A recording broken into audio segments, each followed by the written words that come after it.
Assalamualaikum warahmatullahi wabarakatuh. Saya Fitri Amatia. Di sini saya akan menjelaskan tentang pertama, pengertian filsafat dan cakupannya. Kedua, kurikulum dalam tinjauan filsafat. Ketiga, behaviorisme dan konstruktivisme. Ketiga, perennialisme. Keempat, naturalisme. Pertama, pengertian filsafat dan cakupannya. Filsafat berasal dari kata Yunani, yaitu philosophia. Philos atau philia artinya cinta, sedangkan sophia artinya kearifan. Menurut tradisi filsafati, dari zaman Yunani kuno, orang yang pertama memakai istilah filosofi dan filosofos ialah Pythagoras, yakni seorang ahli matematika yang kini lebih terkenal dengan dalilnya dalam geometri. Pythagoras menganggap dirinya filosofos, yang artinya pencinta kearifan. Baginya, kearifan yang sesungguhnya hanyalah dimiliki semata-mata oleh Tuhan. Selanjutnya, oleh para penulis sejarah filsafat diakui sebagai bapak filsafat ialah Thales, yaitu seorang filsuf yang mendirikan aliran filsafat alam semesta atau kosmos dalam perkataan Yunani. Menurut aliran filsafat kosmos, filsafat ialah suatu penelaahan terhadap alam semesta untuk mengetahui asal mulanya, unsur-unsurnya, dan kaidah-kaidahnya. Sedangkan menurut sejarah kelahiran istilahnya, filsafat terwujud sebagai sikap yang ditauladankan oleh Socrates, yaitu sikap seorang yang cinta kebijaksanaan yang mendorong pikiran seseorang untuk terus-menerus maju dan mencari kepuasan,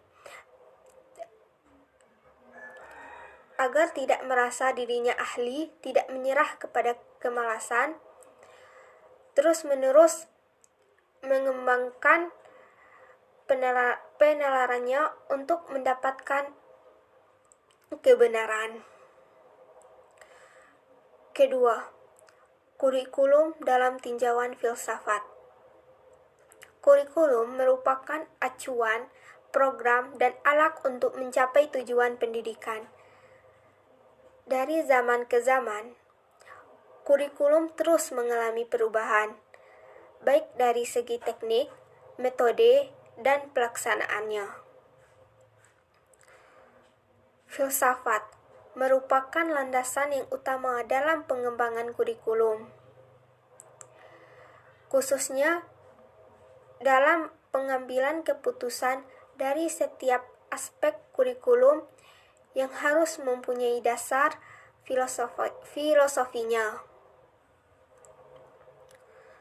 Dasar filosofi kurikulum pendidikan Islam tidak terlepas dari hakikat pendidikan Islam, yaitu menjadi pribadi yang kamil.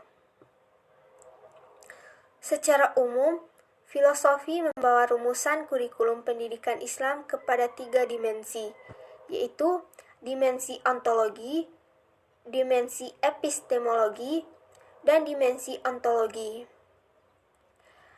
Dimensi ontologi mengarahkan kurikulum agar lebih banyak memberi anak didik kesempatan untuk berhubungan langsung dengan fisik dan objek. Sedangkan dimensi epistemologi ialah refleksi dari metode konstruksi pengetahuan yang disebut metode ilmiah. Sedangkan metode aksiologi mengarahkan kurikulum agar memberikan hasil yang terbaik agar para peserta didik memiliki nilai yang ideal yang memberikan manfaat dalam kelangsungan hidup. Jadi, ketiga dimensi tersebut merupakan kerangka dalam perumusan kurikulum pendidikan Islam. Ketiga, behaviorisme dan konstruktivisme. Behaviorisme. Teori behaviorisme ialah sebuah teori yang dicetuskan oleh Gage dan Berliner tentang perubahan tingkah laku sebagai hasil dari pengalaman. Teori behaviorisme menganggap bahwa belajar adalah tingkah laku yang dapat diamati yang disebabkan oleh adanya stimulus dari luar. Adapun ciri-ciri teori behaviorisme yaitu pertama, mementingkan faktor lingkungan, kedua, menekankan pada faktor bagian, ketiga, menekankan pada tingkah laku yang nampak dengan mempergunakan metode objektif, keempat, sifatnya mekanis, terakhir, mementingkan masa lalu. Konstruktivisme. Pelopor dari teori konstruktivisme ialah Jean Piaget, Brunner, dan Vygotsky pada awal abad 20-an yang memiliki pandangan bahwa pengetahuan tidak diperoleh secara pasif, melainkan secara aktif. Konsep utama dalam teori konstruktivisme yaitu peserta didik akan aktif mencari untuk membuat pengertian tentang apa yang ia pahami. Hal ini memiliki arti bahwa belajar ialah sebuah kegiatan yang berbasis mencari tahu secara mandiri, menyelesaikan masalah, dan menemukan.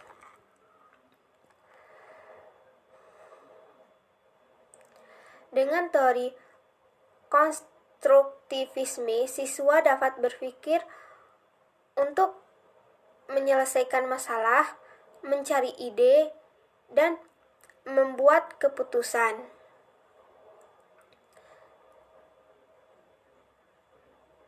Sehingga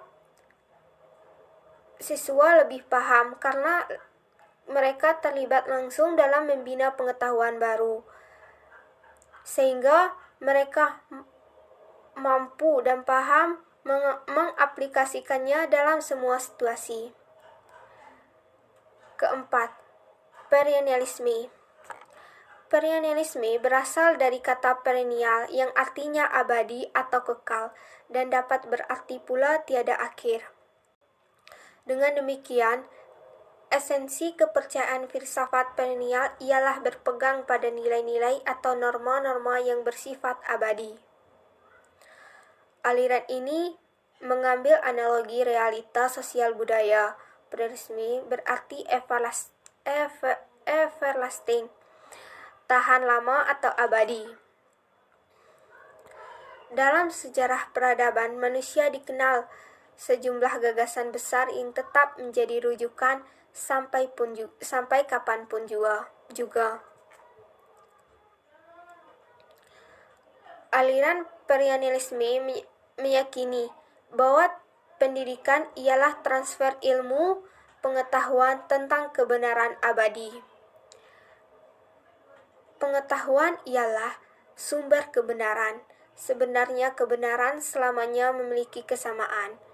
Oleh karena itu pula, maka penyelenggaraan pendidikan pun di mana-mana mesti sama. Pendidikan mesti mencari pola agar peserta didik dapat menyesuaikan diri bukan hanya pada kebenaran dunia saja, tetapi hendaknya kepada hakikat-hakikat kebenaran.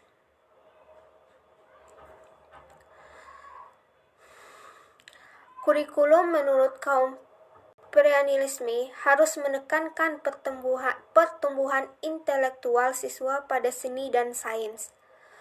Metode pembelajaran pada intinya berfokus pada proses belajar. Tuntutan tertinggi dalam belajar adalah latihan dan disiplin mental.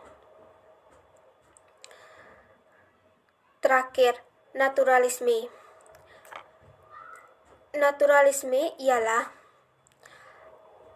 aliran seni yang mengutamakan keakuratan dan kemiripan objek yang dilukis agar tampak natural dan realistis seperti referensinya yang terdapat di alam. Naturalisme ialah bentuk apresiasi seniman pada keindahan alam. Juga mengutamakan kemiripan gambar pada lukisan dengan objek yang dilukis sesuai dengan referensi. Adapun ciri-ciri aliran naturalisme yaitu pertama, teknik dan kepiawaian seniman menjadi senjata utama. Kedua, membawakan tema-tema lukisan yang indah namun berdasarkan kemurniannya. Ketiga, naturalisme ialah bentuk apresiasi seniman terhadap keindahan alam. Keempat, mengangkat tema keindahan pemandangan di sekitar seniman. Dan terakhir, melukiskan kecantikan atau ketampanan potret manusia apa adanya tanpa dilebih-lebihkan. Sekian penjelasan dari saya. Terima kasih.